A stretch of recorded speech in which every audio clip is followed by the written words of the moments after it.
Bismillah ar-Rahman ar-Rahim. Today I am going to present the third lecture of repair and regeneration.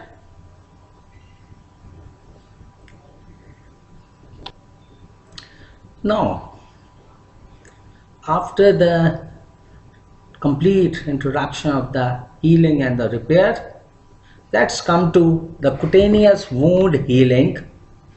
Cutaneous word comes from the skin. जैसा कि हम जानते हैं skin consists of two parts, the epidermis and the dermis, and under the dermis is the subcutaneous tissue, which is mainly consists of the fibroconnective as well as the fatty tissue. Cutaneous wound healing is one of the most common wound healing example because it is come across in the life of every person. Now there are two type of the union. One is the primary union and the second is the secondary union. Primary union जो होती है वो heal होती है by first intention, जिसके अंदर अमूमन जो वूंड होता है उसके जो एजेस होते हैं वो almost near to each other होते हैं, और ये usually by any sharp tool, by like the surgical blade, the other blades, glass, paper cutter, edge of any sharp scale, like that, इस किस्म की चीज़ों के साथ अमूमन ये होती है. और जो सेकेंडरी यूनियन होती है ये उस वूंड की होती है जिसके अंदर अमूमन जो एजेस होते हैं वो सेपरेटेड होते हैं, उनके दरमियान कोई गैप होता है. प्राइमरी इंटेंशन के अंदर if you look with the time, तो जो फर्स्ट मिनट्स होते हैं वूंड बनने के बाद, जब ब्लीडिंग हो रही है, कट लग गया है, तो जो फिब्रिनोजेन होते हैं वो वेसल्स के अंदर एक्टिवेट हो जाते हैं और they start forming change into the fibrin, और ये बाय द क्लॉटिंग कैस्केड, जिसमें तमाम क्लॉटिंग फैक्टर्स एक्टिवेट्स होते हैं, ये एक मैशवर्क बनाता है ताकि ब्लीडिंग को स्टॉप किया जा सके. इस मैशवर्क के अंदर प्लेटलेट्स जो हैं वो आते हैं और आके डिपॉजिट्स हो जाते हैं. एंड 24 आवर्स के ऊपर जो है, जिस वक्त 24 आवर्स का टाइम गुजरता है, तो पॉलीमॉर्फ जो हैं न्यूट्रोफिल्स वो इस मैशवर्क के अंदर एंटर होने लग जाते हैं, ताकि अगर किसी किस्म का कोई इन्फेक्शन का प्रॉब्लम है या चांस है कि कोई इन्फेक्शन हो सकती है, तो ये उसको स्टॉप करने के लिए मददगार साबित होते हैं. एपिथेलियल सेल्स जो हैं which are lying at the edges of the cut, वो जो है स्टिमुलेट हो जाते हैं और by the signaling they start undergoes into the mitosis, और ये डिवीजन स्टार्ट करके नंबर ऑफ सेल्स बढ़ाने लग जाते हैं.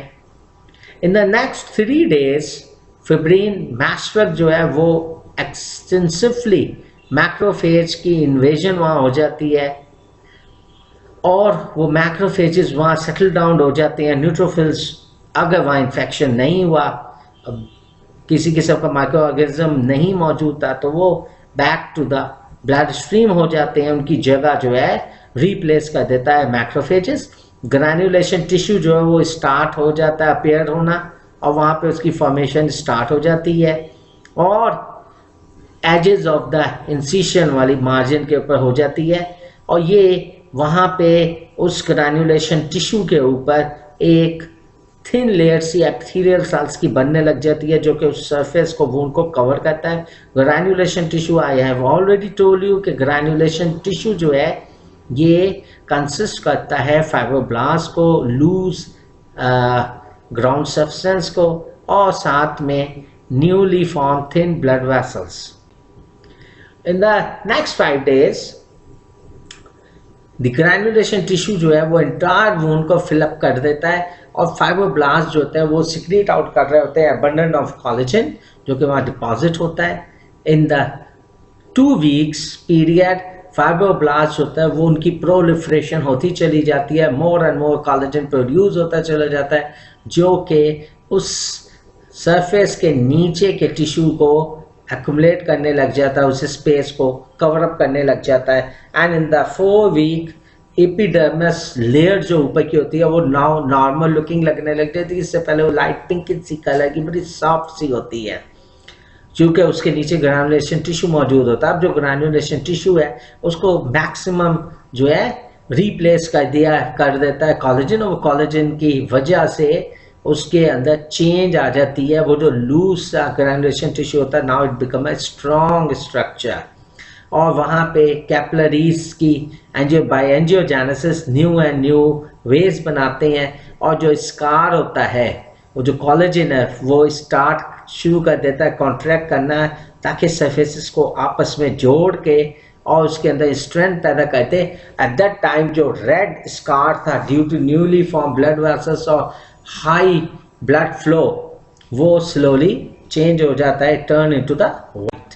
Now over here it's an footage of a granulation tissue. अगर इसको गौर से देखा जाए तो एक हैंड है जो कि हाथ इंजर्ड हो गया है, जिसके अंदर जगह जगह के अंदर क्लॉट्स फॉर्मेशन हुई है जो कि ब्लैकिश हो रही है ड्यू टू हिमोसिड्रिन प्रोड्यूस हुआ है due to the lysis of the RBCs, और यहाँ हिमोसिड्रिन लाजमी है, मैक्रोफेजेस भी आए होंगे। प्लस ये जितना रेडनेस, सॉफ्टनेस और ये ग्लिसनिंग है, this is due to extra cellular matrix fluid जो कि ऊज आउट हो रहा है, ग्रैनुलेशन टिश्यू फॉर्मेशन हो रही है। If you compare it with the rest of the palm, उसके बॉटम एरिया को देखें तो वो वाइटिश सा नॉर्मल पेल सा कलर है उसका, और ऊपर वाला जो कलर है वो रेडिश और बड़ा सॉफ्टनेस किस्म का और ग्लिसनिंग सा लग रहा है। अगर हम ग्रैनुलेशन टिश्यू को लो पार्ट में देखते हैं तो अपर सरफेस के ऊपर हमें बहुत थिन लेयर सी एपिडर्मल सेल लेयर की एक थिन सिंगल सी लेयर सी नज़र आ रही है। उसके नीचे हमें छोटी छोटी से रेड कलर की वेसल्स नज़र आ रही हैं। उन वेसल्स के अंदर आरबीसीज है वो रेड कलर्स के, और ये कैपिलरीज को अगर हम देखें तो पतले पतले से ये चैनल नुमा फॉर्मेशन के अंदर नीचे से ऊपर को जा रहे हैं, और ये यानी पाथवेज बना रहे हैं।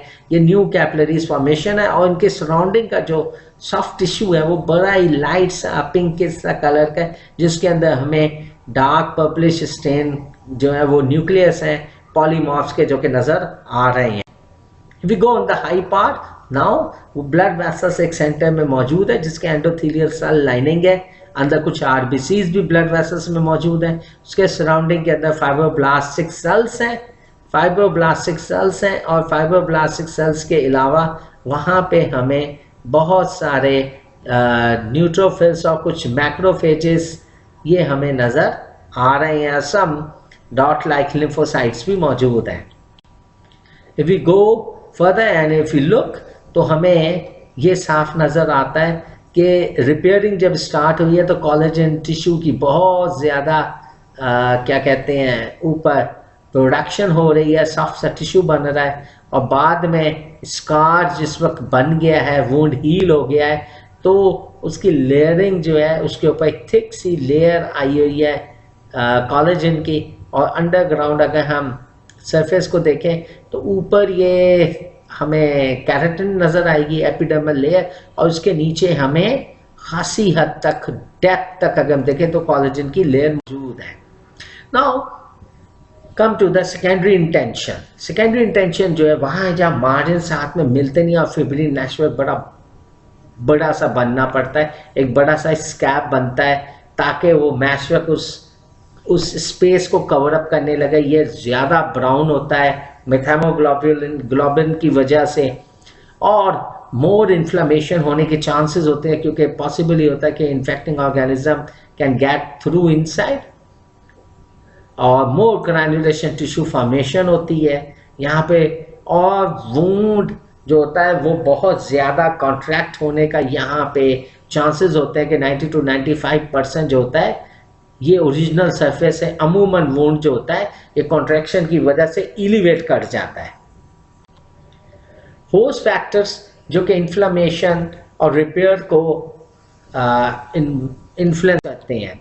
इनके अंदर first thing is the nutrition, good nutrition, vitamins, full diet of the carbohydrate, lipid, fat, protein diet, mineral salts. अगर अवेलेबल एक हाई प्रोटीन डाइट और इस किस्म की एक फुली नरिश डाइट जिसको मिलती है, उसके अंदर उतनी जल्दी हीलिंग होती है as compare to poor nutrition वाली जो बॉडी है, उसके अंदर उतनी ही उसकी जो है हीलिंग स्लो डाउन होती है।